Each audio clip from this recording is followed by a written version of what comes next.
بسم اللہ الرحمن الرحیم۔ السلام علیکم۔ یہ کاشانۂ بصیرت.com کا آڈیو بک سیکشن ہے۔ اس وقت آپ جو کتاب سننے کی سعادت حاصل کر رہے ہیں وہ ہے عباد الرحمن کے اوصاف، سورہ فرقان کی آخری آیات کی روشنی میں۔ اس کا 10واں پارٹ ملاحظہ فرمائیے۔ قرآن کریم سے درست استفادہ۔ قرآن کریم خداوند عالم کے خاص اور ممتاز بندوں کی 11ویں امتیازی خصوصیت کے بارے میں فرماتا ہے، والذین اذا ذکروا بآیات ربہم لم یخروا علیہا صما وعمیانا۔ اور جب ان لوگوں کو آیات الہی کی یاد دلائی جاتی ہے تو بہرے اور اندھے ہو کر نہیں گر پڑتے ہیں۔ یہ تھی سورہ فرقان کی آیت نمبر 73۔ یہ خصوصیت خدا کے ممتاز بندوں کی اہم ترین خصوصیت اور سب سے بڑی نشانی ہے۔ وہ قرآن کریم سے اس عظیم ترین آسمانی کتاب اور پیغمبر اسلام کے یگانہ دائمی معجزے سے گہرا اور مضبوط نظری اور عملی تعلق رکھتے ہیں، اور ان کا یہ تعلق اس قدر مؤثر ہوتا ہے کہ قرآن کریم کی تعلیمات ان کے طرز عمل میں نمایاں نظر آتی ہیں۔ امام محمد باقر علیہ السلام نے اسی طرح کی دوسری آیات قرآن کی بنیاد پر فرمایا ہے کہ قرآن کے قاری 3 قسم کے ہوتے ہیں۔ ایک وہ لوگ جو قرآن کی تلاوت کرتے ہیں لیکن اسے مادی امور کے حصول کا وسیلہ اور بادشاہوں سے تعلقات کے قیام کا ذریعہ بناتے ہیں، اور اس کے ذریعے لوگوں کے سامنے اپنی بڑائی جتانے اور خود نمائی کرتے ہیں۔ دوسری قسم کے قاری وہ ہوتے ہیں جو تلاوت کے دوران حروف کی حفاظت کرتے ہیں لیکن اس کے حدود و قوانین کو قدموں تلے رونتے ہیں۔ خداوند عالم ایسے لوگوں میں اضافہ نہ کرے۔ تیسری قسم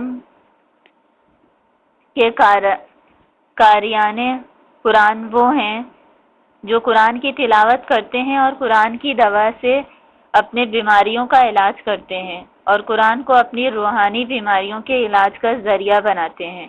اس کے ساتھ شب بیداری کرتے ہیں اور دن کو تشنگی یعنی روزے کی حالت میں بسر کرتے ہیں۔ هو اللہ لہ لا فی قراء القرآن اعز من الکبریت الاحمر۔ اور خدا کی قسم قرآن کے قاریوں کے درمیان اس قسم کے لوگ سرخ گندک سے بھی زیادہ کامیاب ہیں۔ جب ہم قرآن مجید سے تعلق کے بارے میں نازل ہونے والی آیات کا مطالعہ کرتے ہیں تو نادر مقامات کے سوا مجموعی طور پر یہ نتیجہ حاصل ہوتا ہے کہ قرآن کے مقابل ہماری 2 ذمہ داریاں ہیں، ایک قرآنی تعلیمات سے آگہی اور دوسرے ان تعلیمات پر عمل۔ اس نقطے کی وضاحت میں عرض ہے کہ قرآن مجید میں لفظ قرآن اسی صورت میں 65 مرتبہ استعمال ہوا ہے، جبکہ کتاب کے عنوان سے 10ویں مرتبہ اس کا ذکر ہوا ہے۔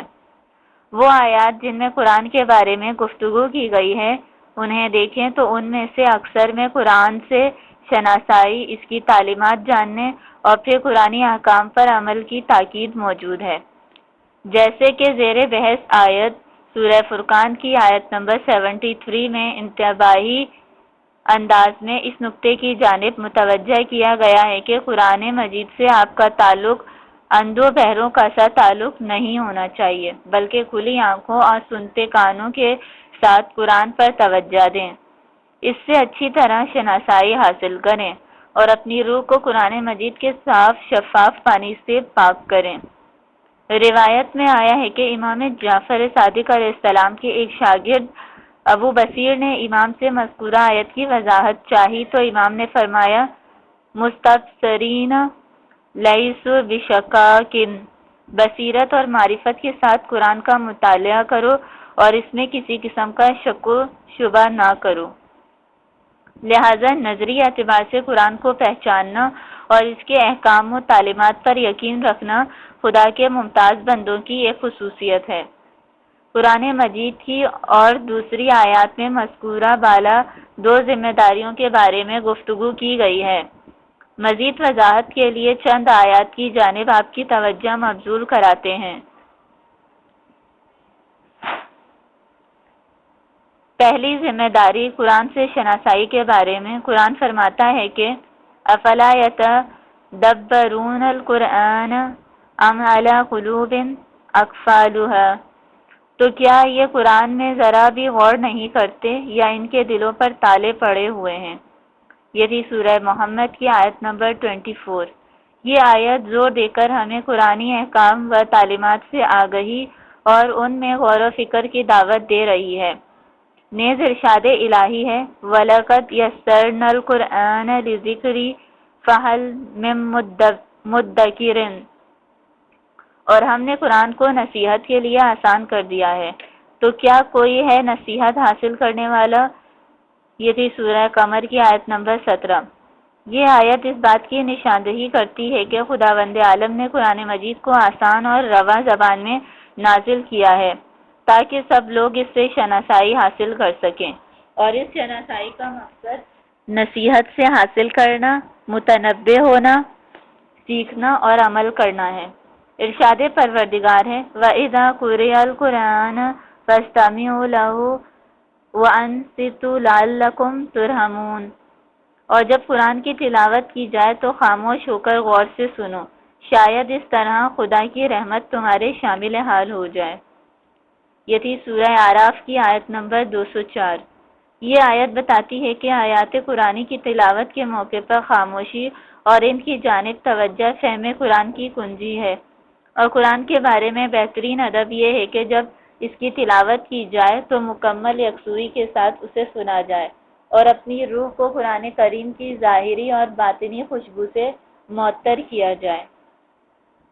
قرآن کریم کے حوالے سے دوسری ذمہ داری اس پر عمل کے بارے میں قرآن کی چند آیات کی جانب آپ کی توجہ مبذول کراتے ہیں۔ قرآن فرماتا ہے انما المؤمنون الذین اذا ذکر اللہ وجلت قلوبهم واذا تلیت علیہم آیاتہ زادتہم ایمانا وعلی ربہم یتوکلون۔ صاحبان ایمان در حقیقت وہ لوگ ہیں جن کے سامنے خدا کا ذکر کیا جائے تو ان کے دلوں میں خدا کا خوف پیدا ہو، اور اس کی آیتوں کی تلاوت کی جائے تو ان کے ایمان میں اضافہ ہو، اور وہ لوگ صرف اللہ ہی پر توکل کرتے ہیں۔ یہ تھی سورہ انفال کی آیت نمبر 2۔ جی ہاں، مومنین کا دل قرآن مجید کے سامنے ایسے ہی خاشع اور خوف زدہ ہوتا ہے۔ آیات قرآنی سننے سے ان کے ایمان میں اضافہ ہوتا ہے اور یہ خدا سے ان کے تعلق کی مضبوطی کا باعث بنتا ہے۔ ارشاد الہی ہے یا ایھا الناس قد جاءتکم موعظۃ من ربکم وشفاء لما فی الصدور وہدی ورحمۃ للمؤمنین۔ اے لوگو، تمہارے پاس پروردگار کی طرف سے نصیحت اور دلوں کی شفا کا سامان اور ہدایت اور صاحبان ایمان کے لیے رحمت قرآن آ چکا ہے۔ یہ تھی سورہ یونس کی آیت نمبر 57۔ نیز فرمان الہی ہے کتب انزلناہ الیک لتخرج الناس من الظلمات الی النور۔ یہ کتاب ہے جسے ہم نے آپ کی طرف نازل کیا ہے تاکہ آپ لوگوں کو خدا کے حکم سے شرک اور جہل کی تاریکیوں سے نکال کر ایمان اور علم و آگہی کے نور کی طرف لے آئیں۔ یہ تھی سورہ ابراہیم کی آیت نمبر 1۔ قرآن مجید میں غور و فکر اور اس پر عمل حضرت علی کی نظر میں۔ نہج البلاغہ میں بہت سی جگہوں پر قرآن مجید سے شناسائی اور اس کے احکام پر عمل اور ان کے اجراء و نفاذ کے بارے میں گفتگو کی گئی ہے۔ بطور مثال چند اقتباسات پیش خدمت ہیں۔ امام فرماتے ہیں وَتَعَلَّمُوا الْقُرْآنَ فَإِنَّهُ أَحْسَنُ الْحَدِيثِ وَتَفَقَّهُوا فِيهِ فَإِنَّهُ رُبَيْعُ الْقُلُوبِ وَاسْتَشْفُوا بِنُورِهِ فَإِنَّهُ رَبِيعُ الْقُلُوبِ وَاسْتَشْفُوا بِنُورِهِ فَإِنَّهُ شِفَاءُ الصُّدُورِ۔ قرآن کی تعلیم حاصل کرو کہ یہ بہترین کلام ہے، اور اس میں غور و فکر کرو کہ یہ دلوں کی بہار ہے، اور اس کے نور سے شفا طلب کرو کہ یہ دلوں کی شفا ہے۔ ایک اور مقام پر فرماتے ہیں تَعَلَيْنَا الْإِجْزَاءَ الْقُرْآنَ يُرْتَلُ تَرْتِيلًا يَحْزَنُونَ بِهِ أَنفُسَهُمْ وَيَسْتَشِيرُونَ بِهِ دَوَاءُ دائهم فإذا مروا بآياته تشويقا ركنوا اليها طمعا وتطلعت نفوسهم إليها شوقا وظنوا عنها نصب أعينهم وإذا مروا بآيات فيها تخويف أصغوا إليها سامع قلوبهم وظنوا أن زفيرا جهنم وشهيقها في أصول آذانهم پرہیزگار وہ لوگ ہیں جو ٹھہر ٹھہر کر اور غور و فکر کے ہمراہ قرآن کی تلاوت کرتے ہیں، اس کے ساتھ اپنی روح کو محزون کرتے ہیں اور اس سے اپنے درد کی دوا حاصل کرتے ہیں۔ جب بھی کسی ایسی آیت پر پہنچتے ہیں جس میں شوق دلایا گیا ہو تو اشتیاق کے ساتھ اس کا سامنا کرتے ہیں اور ان کی روح انتہائی شوق کے ساتھ خیرہ ہو جاتی ہے اور اسے ہمیشہ اپنی آنکھوں کے سامنے رکھتے ہیں، اور جب کبھی ایسی آیت پر پہنچتے ہیں جس میں خوف دلایا گیا ہو تو اسے سننے کے لیے اپنے دل کے کانوں کو کھول دیتے ہیں اور نالا و فغاں کی آوازیں اور دوزخ کے لپکتے شعلے اپنی ہولناکی کے ساتھ ان کے کانوں میں گونجنے لگتے ہیں۔ یہ عبارتیں انتہائی واضح الفاظ میں ہمیں اپنی دو ذمہ داریوں یعنی قرآن مجید سے شناسائی اور اس کے احکام پر عمل کی دعوت دیتی ہیں، اور یہ بیان کرتی ہیں کہ آیات قرآنی کو ہمیشہ مومنین کے دل پر اثر انداز ہونا چاہیے اور ان میں فکری اور عملی تبدیلیوں کا باعث بن کر ان کی ترقی اور ارتقاء کا ذریعہ بننا چاہیے۔ بصورت دیگر قرآن ہمارے لیے غیر مؤثر کتاب ہو کر رہ جائے گی، بلکہ بعض اوقات خدا نہ کرے ہمارے لیے نقصان کا باعث ہو جائے گی، جیسا کہ ہم قرآن میں پڑھتے ہیں کہ وَلَا يَزِيدُ الظَّالِمِينَ إِلَّا خَسَارًا، اور ظالمین کے لیے خسارے میں اضافے کے سوا کچھ اور نہیں۔ یہ تھی سورہ بنی اسرائیل کی آیت نمبر 82۔ بالکل اسی طرح جیسے بارش کے قطرات باغ کو تر و تازہ کر دیتے ہیں جبکہ کیچڑ میں پڑ کر اس کی گندگی کو اور بڑھا دیتے ہیں، قرآن کریم سے ایسا ہی شخص استفادہ کر سکتا ہے جس نے تقوی اور پرہیزگاری کا پختہ عزم کر رکھا ہو اور جس کا وجود جہل، شرک، ظلم اور نفاق سے آلودہ نہ ہو، کیونکہ یہ رذیلہ صفات اس بات کا باعث ہو جاتی ہیں کہ ان کا حامل شخص نہ صرف نور قرآن کی جانب مائل نہیں ہوتا بلکہ چمگادڑ کی طرح اس نور سے لڑنے لگتا ہے۔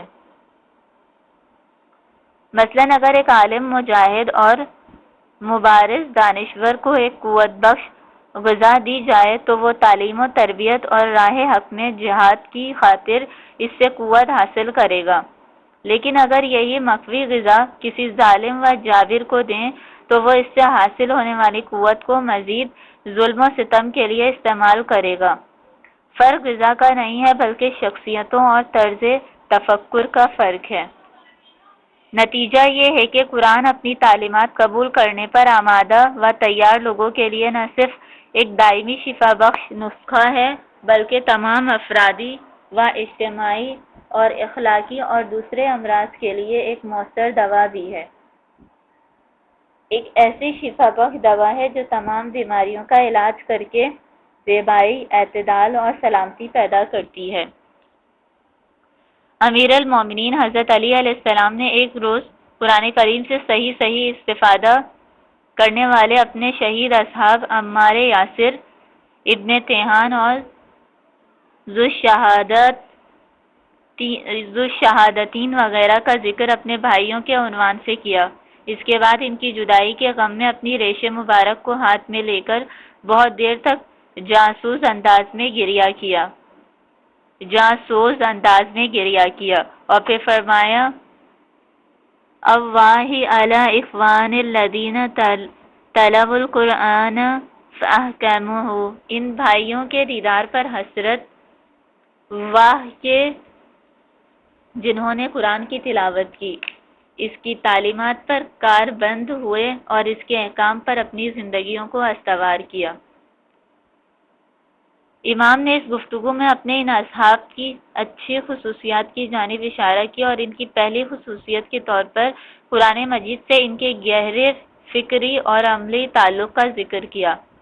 لہٰذا امیر المومنین کی نگاہ میں ممتاز اور بہترین مسلمان ایسا شخص ہے جس کا قرآن کے ساتھ عمدہ اور گہرا رابطہ ہو۔ قرآن کریم سے صحیح استفادے کی چند مثالیں۔ جب سے قرآن نازل ہوا ہے اس وقت سے اب تک ایسی ہزارہ مثالیں ملیں گی جن میں لوگوں میں قرآن کریم کی گہری تاثیر کے تحت اور اس سے شعوری اور عملی استفادے کے ذریعے فکری اور عملی انقلاب پیدا ہونے، ان کے ایک نیا جنم لینے اور نور قرآن کے زیر سایہ ان کے اپنی روح سے ہر قسم کی تاریکیوں کو دور کرنے کا ذکر ہے۔ یہاں ایسی ہی چند مثالیں آپ کی خدمت میں پیش کر رہے ہیں۔ نمبر 1، حضرت ابو ذر غفاری کہتے ہیں کہ ایک رات رسول اللہ صلی اللہ علیہ وآلہ وسلم عبادت کے لیے اٹھے اور آپ نے وہ پوری رات یہ آیت دہراتے اور اس کے بارے میں غور و فکر کرتے بسر کی کہ ان تعذبہم فإنہم عبادک وإن تغفر لہم فإنک انت العزیز الحکیم۔ اگر تو ان پر عذاب کرے گا تو وہ تیرے ہی بندے ہیں، اور اگر معاف کر دے گا تو تو صاحب عزت بھی ہے اور صاحب حکمت بھی۔ یہ تھی سورہ مائدہ کی آیت نمبر 118، یعنی نہ تیرا عذاب دینا بے حکمتی کی علامت ہے اور نہ تیرا بخش دینا تیرے ضعف کی نشاندہی۔ حضرت صلی اللہ علیہ وسلم اس رات صبح ہونے تک مسلسل یہی آیت دہراتے رہے۔ نمبر 2، ام عقیل ایک بادیہ نشین مسلمان خاتون تھی جو قرآن کریم سے انتہائی بہترین تعلق رکھتی تھی۔ ایک دن وہ اپنے گھر میں کھانا پکانے اور دوسرے گھریلو کاموں میں مشغول تھی کہ انہیں مطلع کیا گیا کہ ان کا ایک بیٹا گھر کے باہر اونٹ سے گر کر مر گیا ہے۔ اس دن ان کے یہاں 2 مہمان آئے ہوئے تھے۔ ام عقیل نے یہ سوچ کر کہ کہیں مہمانوں کو تکلیف نہ ہو انہیں اس خبر سے مطلع نہ کیا، ان کی خاطر مدارت میں لگی رہی اور انہیں کھانا پکا کے دیا۔ جب کھانے کے بعد ان مہمانوں کو یہ پتہ چلی تو وہ ام عقیل کی عالی ہمتی پر متعجب ہوئے۔ مہمانوں کے جانے کے بعد کچھ لوگ تسلیت کے لیے ام عقیل کے پاس آئے تو ام عقیل نے ان سے کہا، کیا تم میں سے کوئی شخص آیات قرآنی کے ذریعے مجھے تسلیت کر سکتا ہے اور میرے دل کو قرار دے سکتا ہے؟ یہ سن کر حاضرین میں سے ایک نے ان آیات قرآنی کی تلاوت فرمائی۔ وَبَشِّرِ الصَّابِرِينَ الَّذِينَ إِذَا أَصَابَتْهُم مُّصِيبَةٌ قَالُوا إِنَّا لِلَّهِ وَإِنَّا إِلَيْهِ رَاجِعُونَ أُولَٰئِكَ عَلَيْهِمْ صَلَوَاتٌ مِّن رَّبِّهِمْ وَرَحْمَةٌ وَأُولَٰئِكَ هُمُ الْمُهْتَدُونَ۔ اور ان صبر کرنے والوں کو بشارت دے دیں جو مصیبت پڑنے کے بعد یہ کہتے ہیں کہ ہم اللہ ہی کے لیے ہیں اور اسی کی بارگاہ میں واپس جانے والے ہیں، کہ ان کے لیے پروردگار کی طرف سے صلوات اور رحمت ہے اور وہی ہدایت یافتہ ہیں۔ یہ تھی سورہ بقرہ کی آیت نمبر 155 تا 157۔ یہ آیات سننے کے بعد ام عقیل کے دل کو قرار آ گیا، ان کا اضطراب سکون و اطمینان میں بدل گیا۔ وہ یکلخت اٹھی، وضو کیا اور 2 رکعت نماز پڑھی اور نماز کے بعد اپنے ہاتھوں کو آسمان کی طرف بلند کیا اور انتہائی عاجزی اور خاص تسلیم کے ساتھ عرض کیا کہ بار الہ مجھ تک تیرا فرمان پہنچا، میں نے اسے قبول کیا، آپ نے صبر کر رہی ہوں، تو بھی مجھے وہ جزا عنایت فرما جس کا تو نے صابروں سے وعدہ کیا ہے۔ جی ہاں، یہ ہوتی ہے قرآن مجید سے انسیت اور یہ ہے اس کی تعلیمات پر عمل، جس کے ذریعے انسان کی شخصیت میں تغیر اور اس کی فکر میں انقلاب پیدا ہوتا ہے، اور جو انسان کو ناگوار حوادث کے سامنے صابر اور ثابت قدم رکھتی ہیں۔ نمبر 3، ایک دن پیغمبر اسلام صلی اللہ علیہ وآلہ وسلم ان آیات کی تلاوت فرما رہے تھے۔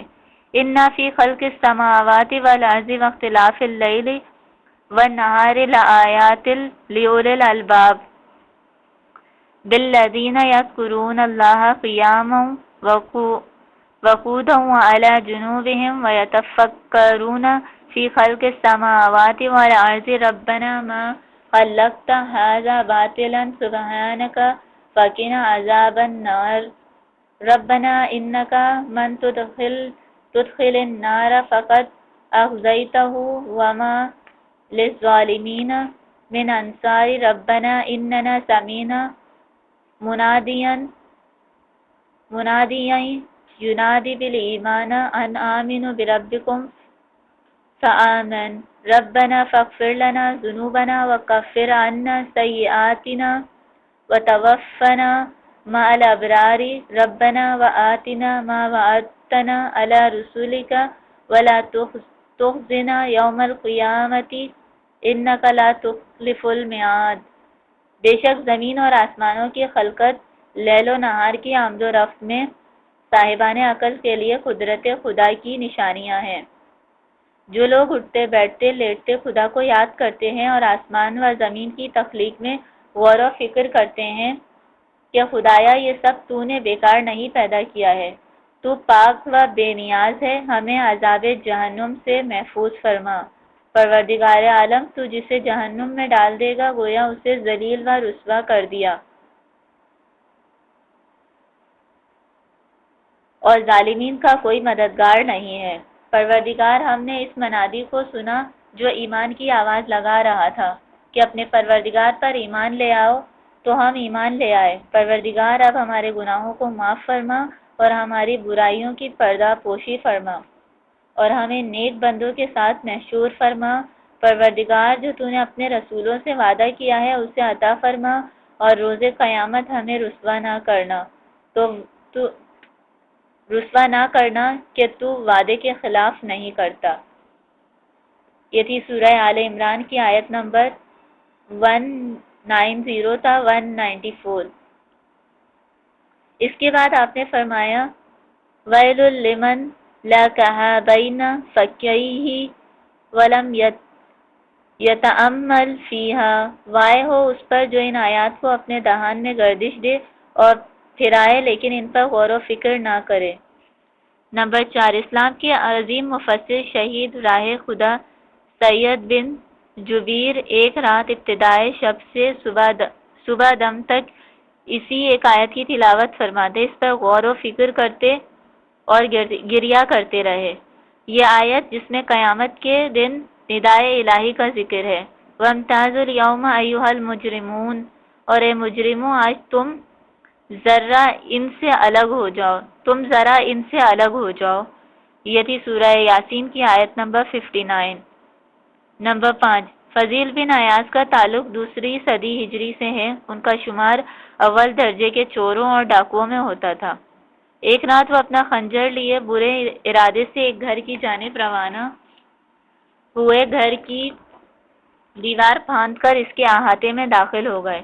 اسی اثنا میں انہیں اس گھر کے پڑوس سے تلاوت قرآن کی دل نشین آواز سنائی دی۔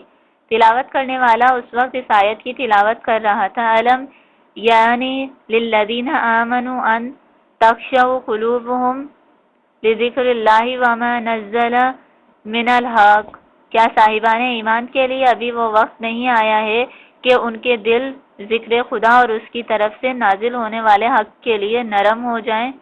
یہ تھی سورہ حدید کی آیت نمبر 16۔ فضیل پر یہ آیت اس قدر اثر انداز ہوئی کہ ان میں ایک عظیم انقلاب رونما ہو گیا، ان کی روح میں ایک ہلچل مچ گئی، یہاں تک کہ وہ یکسر بدل گئے۔ اسی لمحے انہوں نے خلوص دل کے ساتھ توبہ کی اور ہاتھوں کو آسمان کی طرف بلند کر کے روتے ہوئے عرض کیا، یا رب قد آن، پروردگار ہاں تیرے سامنے خضوع و تسلیم کا وقت آن پہنچا ہے۔ وہ اسی وقت اپنے گھر کی طرف روانہ ہوئے۔ انہوں نے راستے میں قافلے کے بعض افراد کو دیکھا جو آپس میں کہہ رہے تھے کہ ہمیں جلد از جلد صبح ہونے سے پہلے اس جگہ سے گزر جانا چاہیے تاکہ فضیل کے راہزن ہمیں لوٹ نہ سکیں۔ فضیل نے ان لوگوں سے اپنا تعارف کروایا اور ان سے وعدہ کیا کہ وہ اب امان میں ہے۔ جی ہاں، فضیل نے قرآن کا ایسا احترام کیا، قرآن کی صدا کو گوشے جاں سے سنا اور اسے اپنے دل میں اتار کر پارسا، پرہیزگار اور خدا کے ممتاز بندوں میں شامل ہو گئے۔ اس کے بعد وہ مکہ آئے اور خانہ خدا کے جوار میں سکونت اختیار کر لی اور اس جگہ سے سیر و سلوک اور لوگوں کی تربیت کا کام جاری رکھا، یہاں تک کہ 187 ہجری میں عاشور کے دن دنیا سے رخصت ہوئے۔ یہ تھے عباد الرحمن کے چند نمونے جنہوں نے حقیقی معنوں میں قرآن کو پہچانا اور اس کے احکام پر عمل کیا اور اپنے قلب اور روح کو آیات قرآنی سے جلا بخشی۔ ان لوگوں کے برعکس دل کے ایسے اندھے بھی ہیں جو آیات قرآنی کو پڑھتے ہیں لیکن ان سے نور کی بجائے اپنے قلب کی سیاہی میں اضافہ کرتے ہیں، جیسے نہروان کے خوارج۔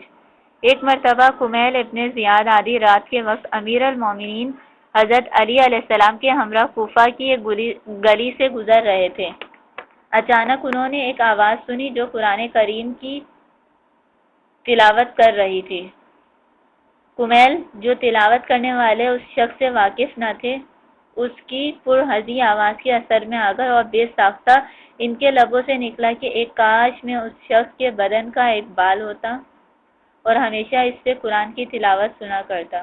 حضرت علی نے کمیل کی یہ بات نہیں سنی تھی، لیکن آپ یہ جان گئے تھے کہ وہ اس آواز کے فریب میں آ گئے ہیں، لہذا آپ نے ان سے فرمایا قرآن کے اس قاری کی پردرد آواز پر حیرت زدہ نہ ہو، تعجب نہ کر، کیونکہ یہ شخص اہل جہنم میں سے ہے۔ کچھ عرصے بعد میں اپنی اس بات کا سبب تمہیں بتاؤں گا۔ تھوڑے عرصے بعد جنگ نہروان واقعہ ہوئی۔ وہی قاری جس کی قرات نے کمیل کو متاثر کر دیا تھا، حضرت علی کے خلاف میدان میں اترا اور اس جنگ میں مارا گیا۔ کمیل حضرت علی کی رکاب میں لڑ رہے تھے۔ امام کمیل کو اس خارجی کے لاشے کے پاس لائے، اپنی تلوار کی نوک اس کے سر پر رکھی اور فرمایا، اے کمیل، جو شخص اس دن اس قدر سوز و گداز کے ساتھ آیات قرآن پڑھ رہا تھا وہ یہی شخص تھا۔ کمیل کو ایک جھٹکا سا لگا، انہیں اپنی غلطی کا احساس ہوا اور بے قرار ہو کر اپنے آپ کو حضرت علی کے قدموں پر گرا لیا اور انہیں چومنے لگے اور خدا سے معرفت طلب کی۔ ایسے افراد خوارج وہ اندھے اور بہرے ہیں جو بند آنکھوں اور کانوں کے ساتھ قرآن کی تلاوت کرتے ہیں، جبکہ ان کے برعکس عباد الرحمن آگہی، شعور اور اپنے دل کی آنکھوں اور کانوں کے ذریعے انوار قرآن سے اپنے دل کو منور کرتے ہیں۔ آئیے حقیقتاً قرآن سے آشنائی حاصل کریں تاکہ اسے دنیا میں اپنا معلم اور آخرت میں اپنا شفیع قرار دیں، اور اس عمل کے ذریعے عباد الرحمن یعنی خدا کے ممتاز بندوں کی صف میں کھڑے ہوں، تاکہ جن لوگوں کے خلاف روز قیامت رسول اللہ شکایت کریں گے ان میں ہمارا شمار نہ ہو۔ آپ روز قیامت عرض کریں گے کہ یا رب ان قوم اتخذوا ھذا القرآن مہجورا، اے پروردگار میری قوم اس قرآن کو چھوڑ بیٹھی تھی۔ یہ تھی سورہ فرقان کی آیت نمبر 30۔ گفتگو کے آخری حصے کو اس بارے میں امیر المومنین علیہ السلام کے ایک دل نشی کلام سے زینت بخشتے ہیں، جس میں آپ نے فرمایا، تمہیں معلوم ہونا چاہیے کہ قرآن ایسا شفاعت کرنے والا ہے جس کی شفاعت مقبول ہے، اور ایسا کلام کرنے والا ہے جس کی ہر بات تصدیق شدہ ہے۔ قیامت کے دن جس کی یہ شفاعت کرے گا وہ اس کے حق میں مانی جائے گی، اور اس روز جس کے عیب بتائے گا اس کے بارے میں بھی اس کے قول کی تصدیق کی جائے گی۔ قیامت کے دن ایک ندا دینے والا پکار کر کہے گا کہ دیکھو، قرآن کی کھیتی بونے والوں کے علاوہ ہر کاشتکار اپنی کھیتی اور اپنے اعمال کے نتیجے میں مبتلا ہے۔ فَكُنُوا مِنْ حَرَاسَتِهِ وَاتِّبَاعِهِ وَاسْتَدِلُوهُ عَلَى رَبِّكُمْ وَاسْتَنْصَحُوا عَلَى أَنفُسِكُمْ وَاتَّهِمُوا عَلَيْهِ آرَائِكُمْ وَاسْتَغِيثُوا فِيهِ أَهْوَائِكُمْ۔ لہذا تم قرآن کی کھیتی بونے والے اور اس کے پیروکار بنو، اپنے پروردگار تک پہنچنے کے لیے اسے دلیل راہ بناؤ اور اپنے نفسوں کے لیے اس سے پند و نصیحت چاہو، اور جب کبھی تمہارے رائے قرآن کے خلاف ہو تو خود کو الزام دو اور اس کے مقابلے میں اپنی خواہشوں کو غلط اور فریب خوردہ سمجھو۔